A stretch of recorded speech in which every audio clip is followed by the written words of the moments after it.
Market లో invest చేసి మీ డబ్బులు డబుల్ చేసుకోవాలనుకుంటున్నారా? సుందరరామిరెడ్డి గారి లైవ్ సెమినార్ కి అటెండ్ అవ్వండి.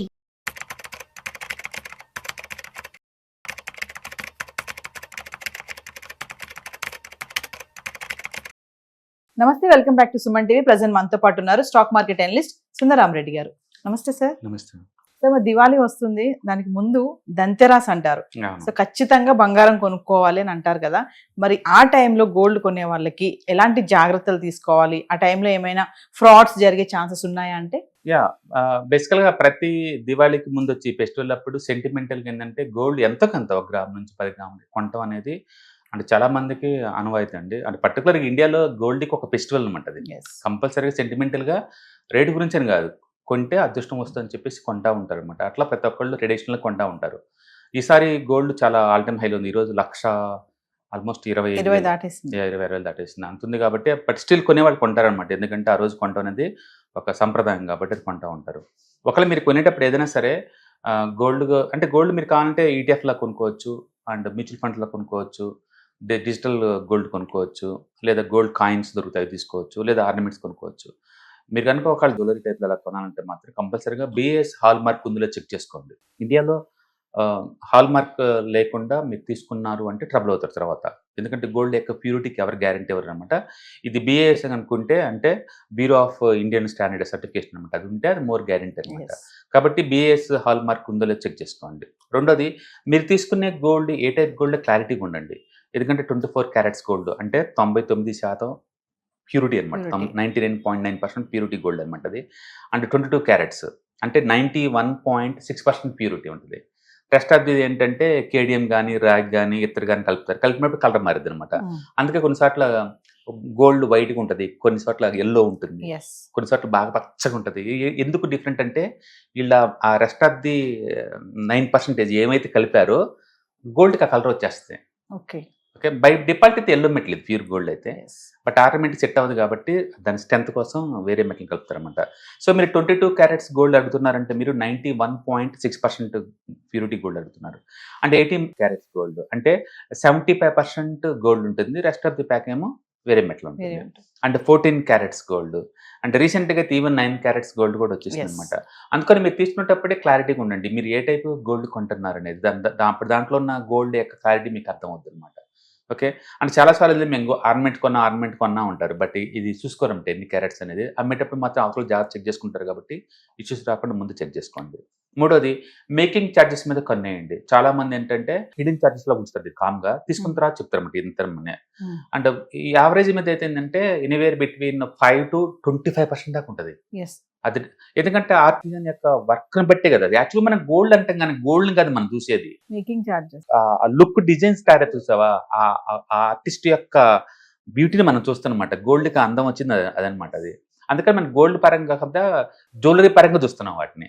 ఆ జ్యువెలరీ చూసినప్పుడు డెఫినెట్ గా ఎంత ఆర్టిస్టిక్ లుక్ ఉందంటే అంత ఎక్కువ మేకింగ్ చార్జెస్ పడుతుంటే, తక్కువ అంటే 5 ఉంటుంది, ఎక్కువ అంటే ఆల్మోస్ట్ 25% దాకా. బెస్ట్ ఏంటంటే ఎప్పటికైనా బిలో 10% ఇలా చూసుకోండి. మరి టూ మచ్గా పెట్టమాక, రేపు మళ్ళీ మార్చినప్పుడు అది అంత వేస్ట్ అయిపోద్ది. సొంతకి ఎంత తక్కువ మేకింగ్ ఛార్జెస్ ఉంటే మీకు అంత బెటర్. అందుకో 2-3 షాపులు తిరగండి, ఎక్కడైతే మేకింగ్ ఛార్జెస్ లెస్ ఉంటే అక్కడ చూసుకోండి. అండ్ వెయిట్ చూసుకోండి మీరు కంపల్సరీగా వచ్చేటప్పుడు. అండ్ బిల్ తీసుకోండి. చాలా మంది 3% జిఎస్టీ పడుతుంది బిల్ తీసుకుంటే. మాకు అవసరం లేదండి అంటారు. మీరు ఏదన్నా సరే ఒక ఆర్నమెంట్ తీసుకుంటే తిరిగి మీరు అమ్మాలి అంటే వాళ్ళకి బిల్ లేకుండా కొనుక్కోరండి ఎవరు కూడా. ఈవెన్ 10 years తర్వాత 20 years తర్వాత మీరు దాన్ని అర్జెంట్ డబ్బులు అవసరం అమ్మాలి అనుకున్నారు అనుకోండి, ఎవరు పడితే వాళ్ళు తీసుకోరు. ఇప్పుడు జాయ్ ఆల్కాస్లో నేను కొన్నాను అనుకోండి, వాళ్ళే తీసుకుంటారు. దీన్ని తీసుకెళ్ళి నేను కళ్యాణ్ జ్యువెలరీ అమ్మాలంటే వాళ్ళు తీసుకోరు. అందుకని మీకు పొద్దుపని జిఎస్టీ 3% అయినా సరే మోర్ క్లారిటీకి వస్తారు. పొద్దున ఏదైనా ఇష్యూస్ వచ్చినా, వాళ్ళతో మనకి డిస్ప్యూట్స్ ఏమైనా వచ్చినా సరే వాళ్ళని ఛాలెంజ్ చేసే పద్ధతి ఏంటంటే బిల్ చేతిలో ఉంటుంది. అందుకని 3% జిఎస్టీ కోసం ఇది అయిపోయి మీరు బిల్ తీసుకోకుండా ఉండమాకండి. ఓకే, కంపల్సరీగా బిల్ తీసుకోండి. అంటే మోర్ ఎవర్ ట్రస్టెడ్ జ్యువెలరీ చూసుకోండి, కొత్త వాళ్ళని జ్యువెలరీ పోమాకండి. అంటే బ్రాండెడ్ అయితే అన్ని యూనిఫామ్గా ఉంటాయి అనుకోండి, లేదా మన ఫ్యామిలీ తెలిసిన వాళ్ళు ఉంటే వాళ్ళ దగ్గర అట్లా అనమాట. మొత్తం ట్రస్టెడ్ జ్యువెలరీ దగ్గర తీసుకోండి. సో అట్లా మీరు ఏదన్నా గోల్డ్ తీసుకున్నప్పుడు ఒకటి హాల్ మార్క్ ఉందా లేదా, ఎన్ని క్యారెట్స్ గోల్డ్ కొంటున్నాం ఎగ్జాక్ట్లీ, 22నా 18నా 14నా 9 అనేది అది క్లారిటీ ఉండాలి. మేకింగ్ ఛార్జెస్ వీళ్ళు ఎంత తీసుకుంటున్నారు ఇదొకటి. అంటే 4th వన్ ట్రస్టెడ్ జ్యువెలరీ మనకు కాదనేది. నెక్స్ట్ వెయిట్ చూసుకొని బిల్ కరెక్ట్గా ఉందా లేదా. ఈ 5 కనుక మనం పాటించడం వల్ల అండ్ సాధ్యంత వరకు మనం ప్రార్థించుకోవచ్చు. ఏదైనా సరే మీరు జ్యువెలరీ తీసుకునేటప్పుడు మనం ఒకళ్ళు కాకుండా మన తెలిసిన వాళ్ళు ఇద్దరు ముగ్గురు తీసుకెళ్తాం కాబట్టి ఎవరికో ఒక ఐడియా ఉంటుంది. ఇలాంటి పెద్ద మొత్తంలో కొనేటప్పుడు ఎక్స్పీరియన్స్ పర్సన్ పక్కన పెట్టుకుని పోవటం మనకు బెటర్. మనకు లేని ఐడియాస్ వాళ్ళు ఇస్తుంటారు కాబట్టి క్లారిటీ ఉంటుంది.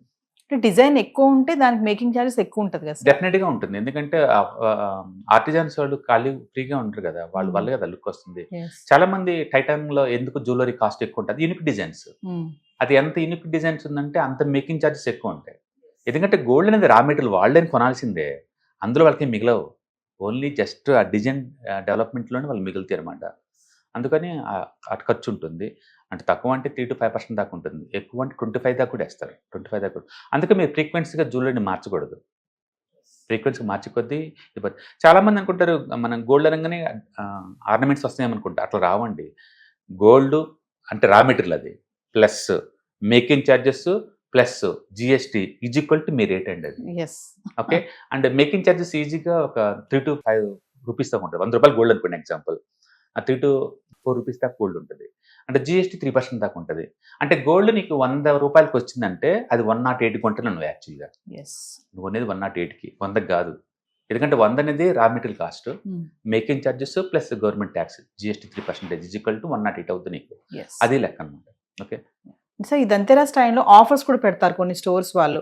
అవి ఎంతవరకు కరెక్ట్ అంటే ఆఫర్స్ ని అట్రాక్ట్ అవ్వడం, అందులో మనం ఏమన్నా మోసపోయే ఛాన్సెస్ ఉంటాయంటారా? నో, మీరు ఇప్పుడు ఎవరైనా 2 జ్యువెలరీ షాప్కి వెళ్ళాను, సేమ్ డిజైన్స్ నడుస్తుంది, ఒక మేకింగ్ ఛార్జెస్ ఒకళ్ళు ఫ్రీ అన్నారు అనుకోండి, మనం తీసుకోవడం తప్పేం లేదు. ఎండ్ ఆఫ్ ది డే మన అందులో ఎండ్ ఆఫ్ ది డే నువ్వు అమ్మినప్పుడు తిరిగి గోల్డ్ ప్రైసే వస్తుంది. మీరు ఏదైనా తీసుకోండి, వాళ్ళు కొన్నప్పుడు నీ దగ్గర నుంచి 98% బ్యాక్ ఇస్తారండి మొత్తం. ఎవరు అన్నిటికన్నా టైటాన్లు ఎక్కువ ఛార్జ్ చేస్తారు, వాళ్ళైతే 96, 97% బ్యాక్ ఇస్తారు నీకు.